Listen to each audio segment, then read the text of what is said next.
E aí galera, aqui quem fala é o Bulldor Pedro. E bom, todo mundo aqui, nem preciso ficar repetindo toda hora, todo mundo odeia o reboot é ruim, blá blá blá blá blá blá. E olha, eu vou ser sincero com vocês, um aspecto que eu não gosto por parte do reboot são os vilões. Porque, tipo, 98% dos vilões do reboot só são um bando de palhaços bochechudos, zoiudos, que são versões caricatas e mal feitas de suas versões clássicas, ou um bando de palhaços que foi criado do nada no reboot. Literalmente a maioria dos vilões é assim.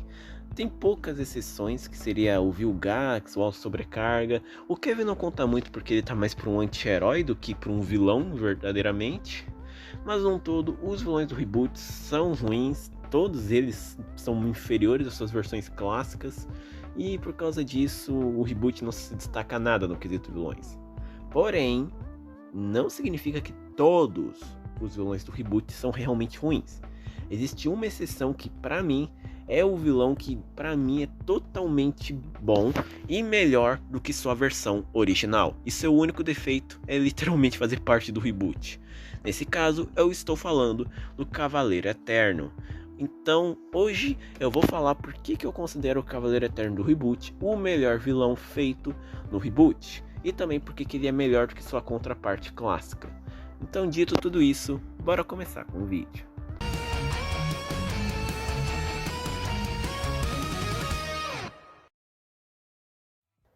Antes de tudo, eu preciso expressar minha opinião sobre os Cavaleiros Eternos clássicos. E honestamente, eu não gosto deles. Olha, tudo bem você gostar dos Cavaleiros Eternos, é a sua opinião. Você não é obrigado a concordar comigo, você pode discordar que não tem problema. Só que a minha opinião é que eu não gosto deles. Porque, olha, eles nunca passaram um ar de ameaça. Literalmente ao longo de todas as 4 séries clássicas, a única coisa que os Cavaleiros Eternos serviram foi ser vilão secundário bucha, usado para ser um saco de pancadas com qualquer um que contracene com eles. Vamos lá, no clássico, né, a série original, que era para eles serem os anti-encanadores que roubam e abusam de tecnologia sobrenatural para se tornarem superpoderosos, eles não passam ameaça nenhuma. Sempre que eles aparecem, acontece algum fator do roteiro para nerfar o bem e fazer os cavaleiros parecerem algo maior, mas a realidade é que eles só são um bando de bucha que o bem derrota em segundos. E no grande momento de brilhar deles, que é no arco do Rei Eterno da 4ª temporada, além da temporada não explorar nada desse arco, isso só ficou para os 2 últimos episódios, o Rei Eterno é um burro. Cara, de todos os vilões possíveis do bem que ele podia ter recrutado, ele recruta 8 vilões tão buchas quanto, que duram menos de um episódio de duração. E nem vem falar do Encantriz ou do Dr. Animal, porque a Encantriz na época não era a vilã grandiosa que a gente conhece hoje em dia, e o Dr. Animal sempre foi um bucha. E eles foram até derrotados da maneira mais estúpida possível, que foi justamente abusando do fato deles não se darem bem em equipe. Aí quando a gente chega no próprio Rei Eterno, o grande confronto final contra o bem, o cara é tão burro que foi lá, pegou a super energia e usou ela para lutar de peito aberto contra o bem, que adivinha, estava transformado no glutão. E você já deve imaginar o que aconteceu em seguida. Cara, como é que vocês querem me passar a ideia de que o grande líder dos Cavaleiros Eternos é uma ameaça se ele comete todas essas burrices? E olha que o D-Scroll é um vilão que tem uma ideia legal. O encanador que foi expulso do grupo porque era corrupto. Aí se tornou o grande líder, pelo menos antes de os Cavaleiros Eternos sofrerem retcon e força alienígena, dos Cavaleiros Eternos. É algo interessante, mas foi muito mal executado. O Rei Eterno é um vilão bastante meia boca. Aí quando a gente vai para séries posteriores, a situação só piora. Força Alienígena transforma os Cavaleiros Eternos em um saco de pancada completo. Se eles já eram buchas no clássico, aqui eles são super buchas. Porque eles só são espancados das piores formas por todo mundo que contracene com eles. E os, entre aspas, episódios que dão destaque a eles, além de serem esquecíveis, são episódios que você esquece que os Cavaleiros Eternos sequer fizeram participação. Porque o momento de brilhar daquele episódio nem são com eles, são com outros personagens. Tipo, você se lembra daquele episódio que o dragão cartógrafo, que na verdade é um alienígena, foi mantido em cativeiro por anos pelos cavaleiros? Não por causa dos Cavaleiros Eternos, mas sim pelo dragão. E toda a ideia dele de que ele queria se vingar dos cavaleiros por ter o mantido preso por anos, mas o Ben tem o convencido de que a vingança não valia a pena e que isso só o tornaria pior do que as pessoas que o mantiveram preso. Só isso que você se lembra do episódio. Cavaleiros é esquecível. Supremacia, a situação só piora. Durante as 2 primeiras temporadas, ou melhor, os 2 primeiros arcos de Força Alienígena, eles não passaram de nada além de saco de pancada, vilõezinhos que só estão lá para ocupar espaço. Nossa, que ódio das desculpas de roteiro que dão para que o Ben não acabe com eles em segundos. Na moral, a gente tá olhando pro cara que tem a posse do aparelho mais poderoso do universo. Ele pode acabar com eles em segundos. Mas enfim, aí quando eles finalmente têm seu momento de brilhar, que é o arco do Diagon, o único episódio que realmente traz à tona de uma maneira boa esse brilho dos cavaleiros, que é o episódio da purificação, que realmente eles são uma ameaça, eles passam imponência, é só isso. Todo o resto, os Cavaleiros Eternos são um bando de merdas, que nem sempre foram. Eles são chatos, o desenvolvimento, entre aspas, de história deles é sem graça. Nenhum Cavaleiro Eterno é memorável. O confronto final contra o Diagon é tão esquecível que simplesmente de uma hora para outra os Cavaleiros Eternos, que só estão lá para ser o gifzinho de lutando contra os esotéricos, que são outros vilões horríveis, simplesmente evaporaram, sumiram. E sabe o pior? A gente só descobre através das afirmações do Matt Wayne que eles todos morreram. Sim, de uma hora para outra, todos os Cavaleiros Eternos que você viu na franquia simplesmente morreram. E você nem sequer teve impacto nisso, porque nenhum Cavaleiro Eterno, tirando o de Skrull, o Enoch e o Sr. Jorge foi muita cagada, aliás, por ele ser memorável, são totalmente esquecíveis, porque eles foram mal desenvolvidos e muito mal explorados. Sério, eu te dou o desafio, me fala o nome de 5 Cavaleiros Eternos que não sejam os 3 que eu mencionei, sem pesquisar em algum lugar. Se você conseguir, eu te dou parabéns, você realmente sabe bastante deles, porque eles são super esquecíveis. Eu mesmo mal me lembro o nome dos Cavaleiros Eternos que não sejam esses 3. E aí quando a gente chega ao Omniverse, é o pico da queda. Nossa, o pico da queda, olha as coisas que eu falo. Porque eles não têm grau de ameaça nenhum. Eles só aparecem em 2 episódios. E no primeiro até que teve uma ideia legal. Pô, os cavaleiros vão literalmente tentar matar todos os alienígenas do planeta usando uma máquina. Só que, né, não é algo tão memorável ou tão impactante quanto deveria ser. E a segunda aparição é algo totalmente esquecível que só serve para transformar o Ben num gado da Kai. Enfim, o ponto é que os Cavaleiros Eternos no clássico foram muito mal aproveitados, o que é triste, porque a ideia deles, tanto a pré-retcon deles serem os anti-encanadores, quanto a pós-retcon deles serem uma facção xenófica, é muito legal, mas infelizmente só teve uma vez que isso foi realmente explorado. No resto, eles só são vilõezinhos buchas que o Ben derrota em segundos. Mas agora que eu falei de tudo sobre os Cavaleiros Eternos clássicos, você deve pensar que o do reboot não é muito diferente. E olha, no começo eu tenho que dizer que eu não botava muita fé não. Quando foi anunciado que os Cavaleiros Eternos iriam aparecer no reboot e ainda vazaram lá o design deles, ou melhor, dele, porque agora só seria uma pessoa e não uma facção toda, eu não fiquei hypado. O design era legal, mas né, eu não era fã dos Cavaleiros, até hoje eu não sou, então não tinha esperança de que seria algo bom e memorável vindo aí do reboot. Ainda mais que, né, é o reboot, não tem como esperar algo tão grandioso. Aí depois, com o tempo, quando surgiu a 4ª temporada e foi revelado que o Cavaleiro Eterno era um capacete parasita, minha esperança já nem era existente.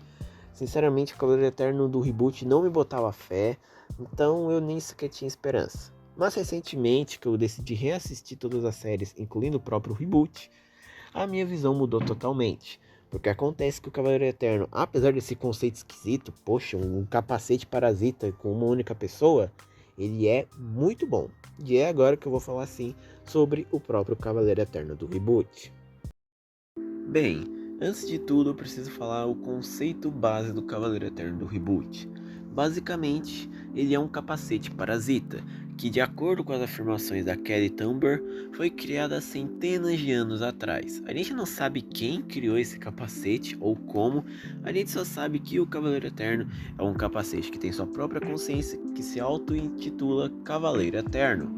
E o Cavaleiro Eterno veio durante anos vivendo na humanidade, abusando do corpo de pessoas essas que ele analisa antes de possuir, para ver se elas tinham o corpo perfeito para elas assumirem.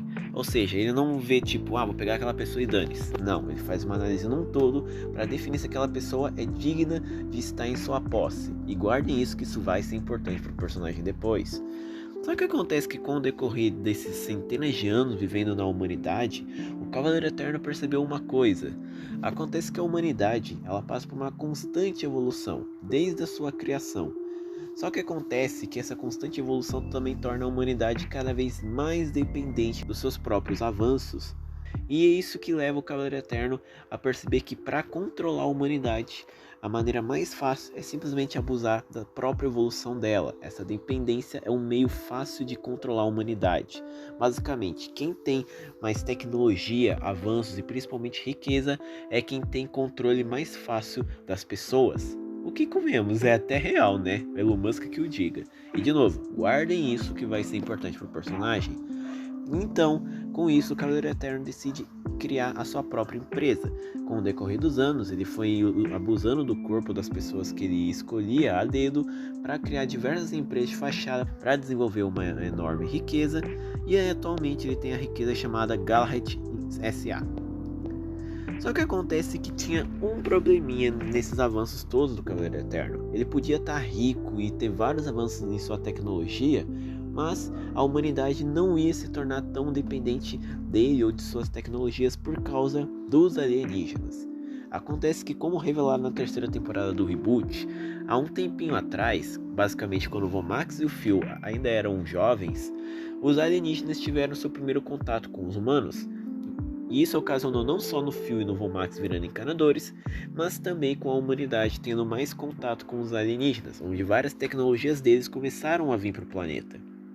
Claro, os humanos ainda eram bem isolados dos alienígenas, mas eles ainda tinham certos avanços tecnológicos fornecidos pela tecnologia alienígena, e isso atrapalhava bastante os planos do Cavaleiro Eterno. Afinal, com a humanidade agora tendo a ajuda de tecnologia de outros seres, eles não vão mais se tornar tão dependentes quanto eles eram antes. Agora eles podiam ter a ajuda de outras criaturas para ajudá-los a avançar e assim não ser tão dependente de si mesmo. Então, com isso, o Cavaleiro Eterno agora tinha um novo objetivo: se livrar das conexões entre os humanos e os alienígenas para que a humanidade voltasse a ser dependente de si mesma e assim ele voltasse a poder governá-la com facilidade. Com ameaças como seus poderes alienígenas fora do meu caminho, vão me tornar o líder supremo da Terra. Como vocês puderam ver, o conceito por trás do Cavaleiro Eterno do reboot já é bem diferente de sua versão clássica. O motivo disso provavelmente é porque a produção queria dar uma diferenciada, tanto que essa ideia do Cavaleiro Eterno ser uma única pessoa é algo que proveio de um conceito descartado do clássico. Sim, os Cavaleiros Eternos eram para ser uma única pessoa e não uma facção toda. Isso só foi descartado e substituído. Mas eu tenho que dizer, esse novo conceito, embora ele pareça até que um pouco simples, ele tem seu charme principalmente pelos outros aspectos do Cavaleiro Eterno do reboot, como o seu design. Cara, o design do Cavaleiro Eterno do reboot é disparado um dos melhores de todo o desenho, porque a gente olha para os vilões do reboot e praticamente a maioria tem um design infantilizado, que não passa imponência nenhuma e que segue o padrão que eu não gosto do reboot de deixar todo mundo com uns olhões e umas bochechonas, fazendo muito mais eles serem fofos do que intimidadores. Mas no caso do Cavaleiro Eterno do reboot, ele tem um design imponente e muito bem feito. É sério, quando eu olhei para esse design pela primeira vez, eu jurava que era de um Cavaleiro Eterno do Omniverse, porque isso aqui é a cara do Derek de ser feito. Mas não, é um design do reboot. E cara, merece palmas. E outra coisa também é a maneira como ele é intimidador. Porque cara, os outros vilões do reboot são tudo vilões pastelões que a gente não leva a sério praticamente em momento nenhum, porque eles são super infantis. Mas o Cavaleiro Eterno do reboot já é diferente. Ele não é alvo de alívio cômico e piadas, ele é sempre aquele vilão sério e direto ao ponto. Ele é frio e não age que nem um bobalhão nas situações que ele aparece. Ok, ele contracena com vilões idiotas, mas ele não vira idiota por contracenar com outros idiotas. Ele é alguém fixo. Em todas as suas aparições ele sempre foi esse vilão imponente e frio. E é aí que a gente chega no grande brilho desse vilão, que é a sua personalidade e jeito de agir. Diferente da maioria dos vilões da franquia que simplesmente vão enfrentar o bem porque ficaram mais fortes e dane-se, inclusive os próprios Cavaleiros Eternos do clássico, o Cavaleiro Eterno do reboot, ele é alguém frio e calculista. Para realizar os seus planos e objetivos, ele sempre calcula e analisa o que pode ser útil para realizar isso. Isso que entra, aliás, na questão de como ele vê as pessoas. Lembra do que eu falei do plano dele, da humanidade? Então, ele vê basicamente todos à sua volta como nada além de fantoches. Fantoches que podem facilmente ser controlados apenas abusando de suas maiores ambições e pontos fracos. É só olhar a maneira que ele age com basicamente todos os personagens que contracenaram com ele.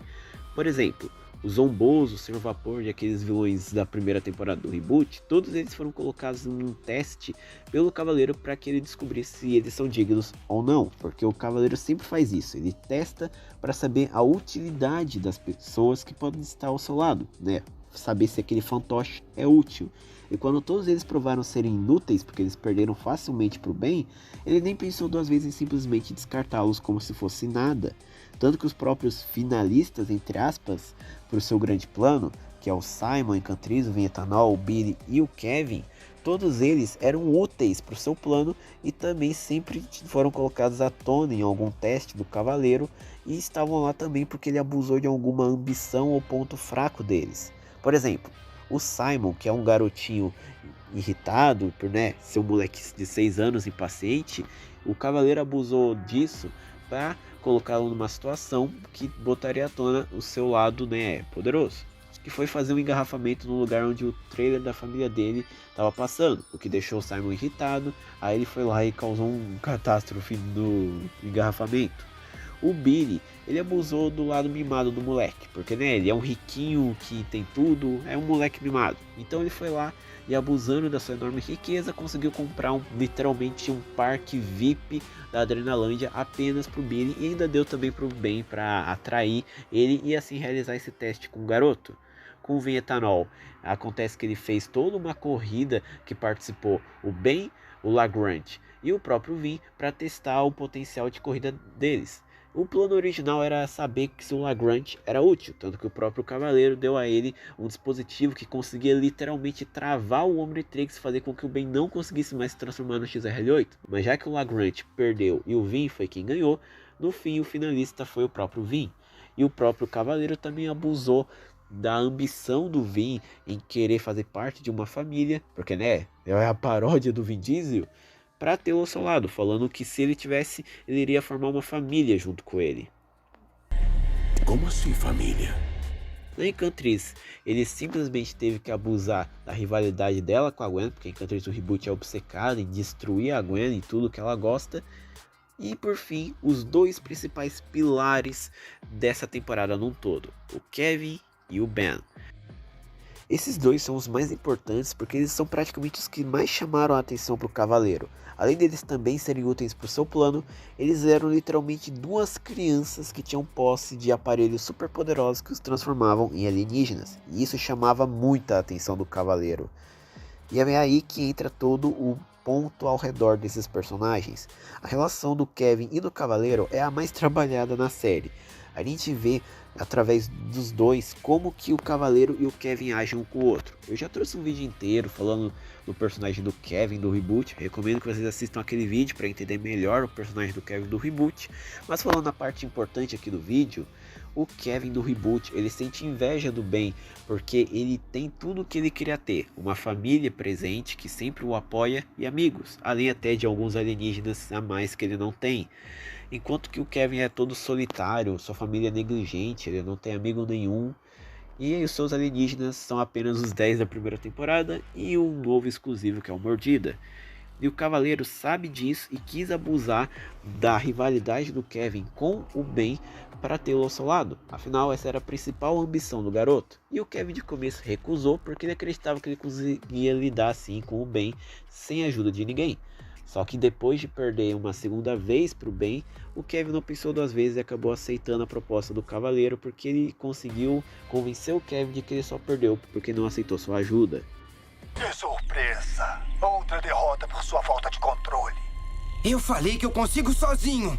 É mesmo? É o que parece. Você pode ter mais poderes, mas se não aprender a controlá-los, vai sempre perder. Não precisa ser desse jeito. Com a minha ajuda, você vai superá-lo de todas as maneiras imagináveis. Só que é claro, o Kevin também não se entregou assim tão facilmente. Ele não era tão a favor de realizar os planos do Cavaleiro.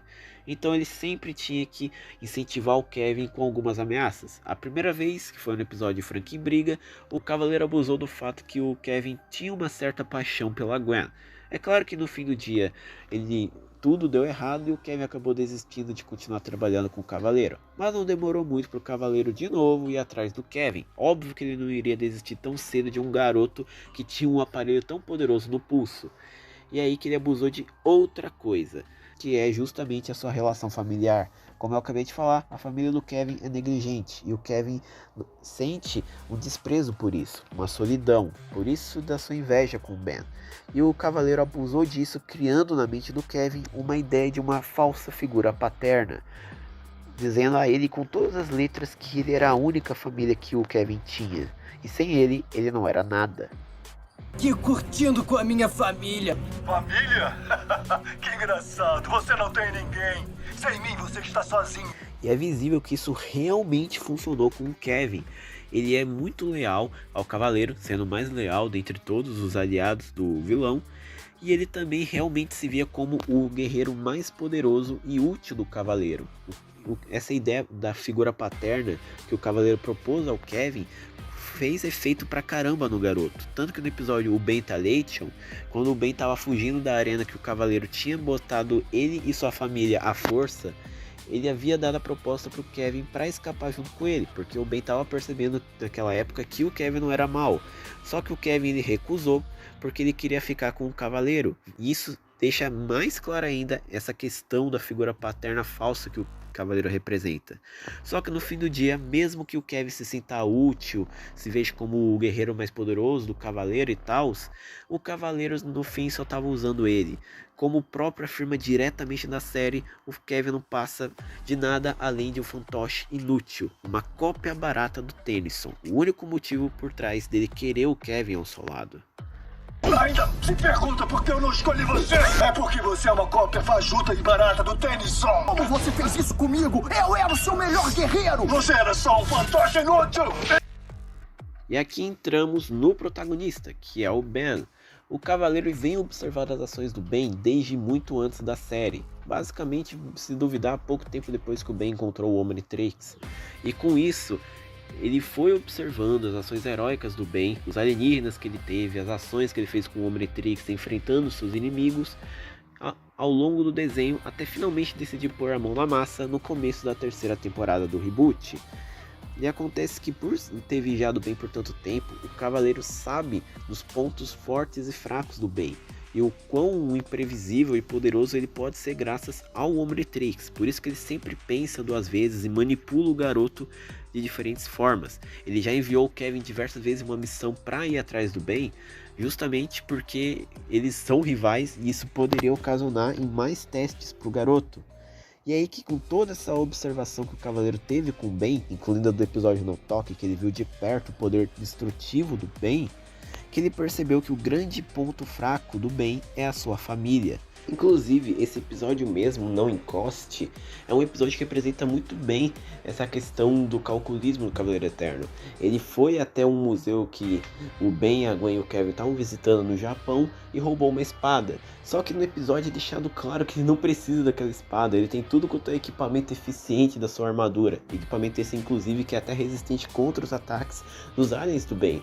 Aí que entra à tona a questão, aquela espada não era útil de verdade. O Cavaleiro só fez aquilo para atrair o Ben, para ver de perto o potencial destrutivo dele e ver o quão arrogante e mimado o Ben é testar o consciente do Ben.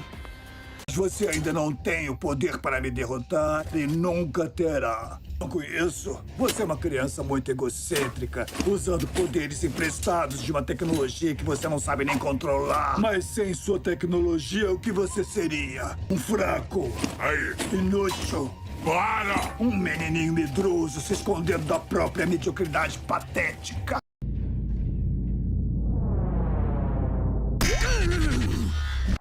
Mas enfim, voltando ao foco, Quem assistiu o clássico, que é basicamente todo mundo que é fã de Ben 10, sabe que a família é o ponto central de Ben 10. O Ben é determinado a salvar sua família, mesmo que ele tenha que abrir mão do Omnitrix para isso. No próprio reboot isso é real e aplicável. Tá, eu salvo ele sem você e o seu relógio idiota. Não, eu sou o Ben Tennyson e eu faço qualquer coisa pra salvar a minha família, com ou sem o Omnitrix. Isso é o que um herói faz. Mas, em contrapartida, assim como a família pode ser o grande ponto forte para o Ben fazer suas ações heróicas, também pode ser seu ponto forte para se tornar alguém sombrio. A gente vê isso de diferentes formas no clássico e não é diferente aqui no reboot. Acontece que o Cavaleiro, sabendo desse ponto do Ben, começou a deixá-lo paranoico. Com tantos ataques e testes constantes de recrutas do Cavaleiro que ele fez ao longo da temporada, o Ben acabou ficando paranoico, com medo que o Cavaleiro do nada apareça com um grande plano e acabasse atacando ele e sua família. E isso ocasionou no Ben fazendo várias atitudes imprudentes lá no episódio A Noite em que Ben Tennyson enlouqueceu, onde ele achou que o Cavaleiro Eterno estava tentando tramar alguma coisa por trás e fazendo várias bagunças que colocaram as pessoas da cidade que eles estavam visitando em perigo, o que também deixou o Vomax e a Gwen cada vez mais decepcionados com o Ben, e assim aos poucos perdessem a confiança no garoto. E é aí que entra finalmente o Cavaleiro na situação toda do episódio. Sabendo de todos os ocorridos que ocorreu durante o episódio, né? Porque ele estava observando bem através de uma câmera, ele finalmente entra de fato em ação, aparecendo em uma caverna que eles estavam visitando da cidade e colocando alguns explosivos. O Ben encontra com um cavaleiro e tenta impedi-lo, tirando os explosivos, mas é claro que não foram todos. Os explosivos explodem e o lugar inteiro vai abaixo.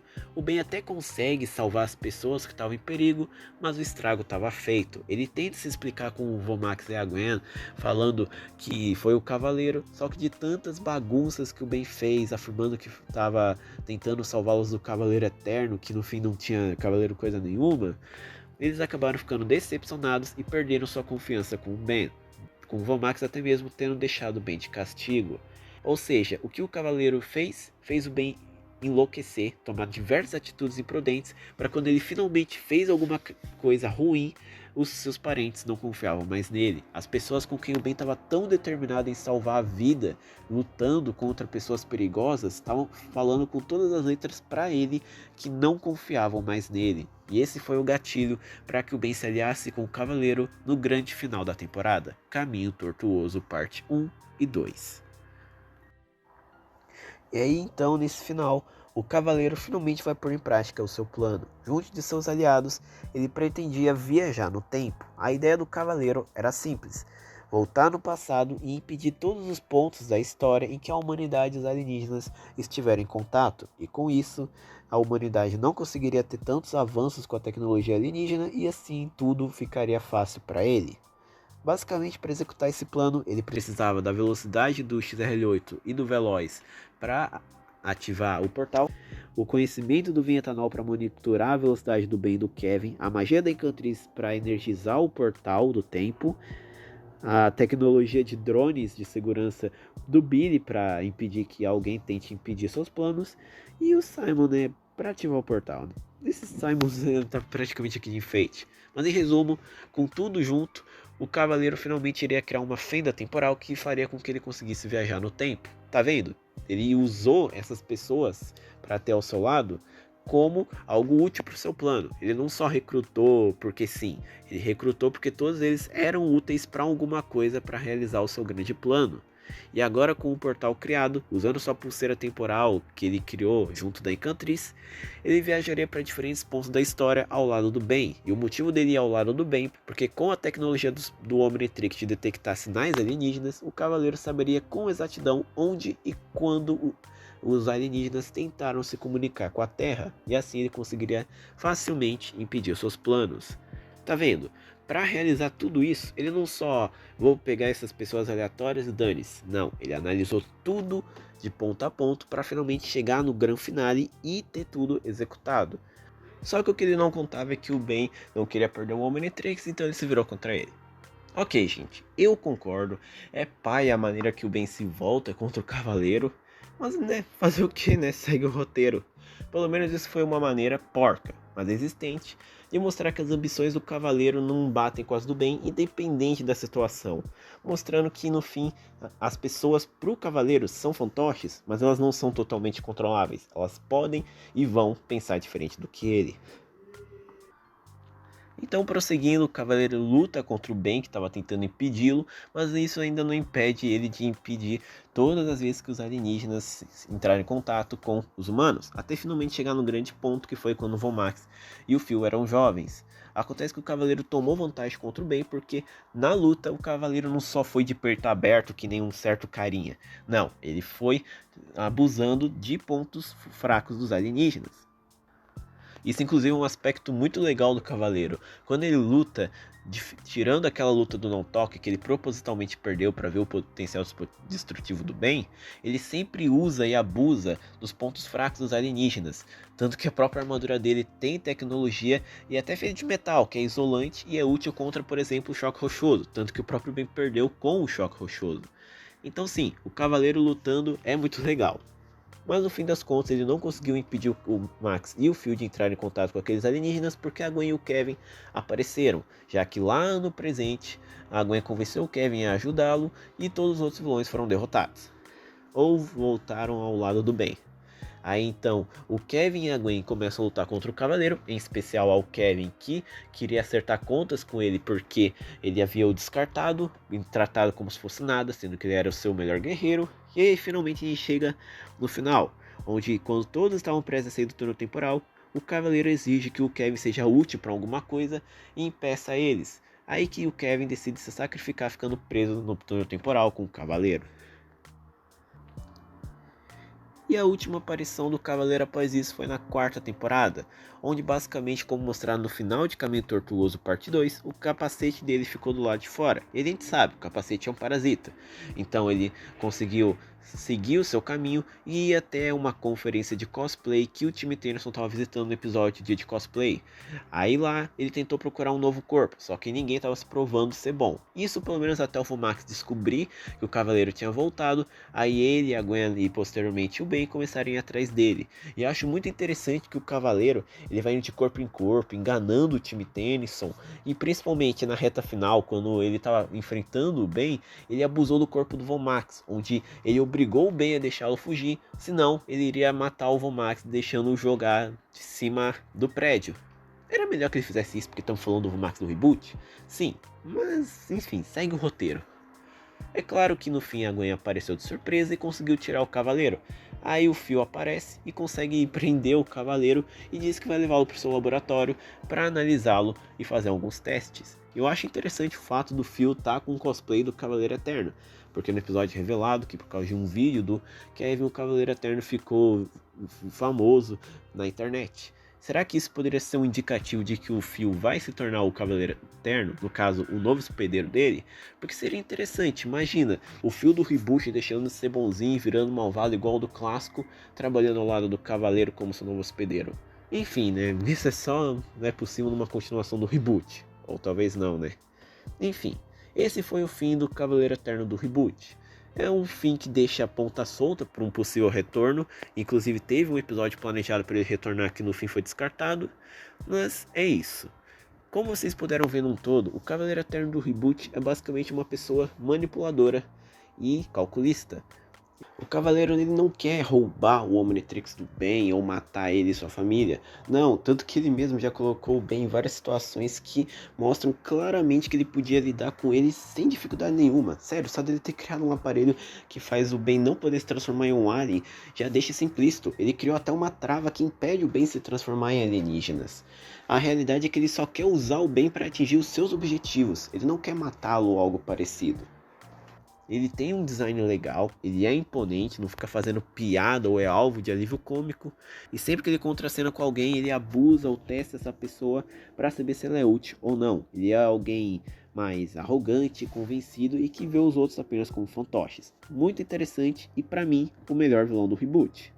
Claro, vocês podem discordar de mim que não tem problema. É direito seu, cada um com a sua opinião. Então é isso. Obrigado por terem assistido. Deixa o like, se inscreva no canal. Valeu e fui.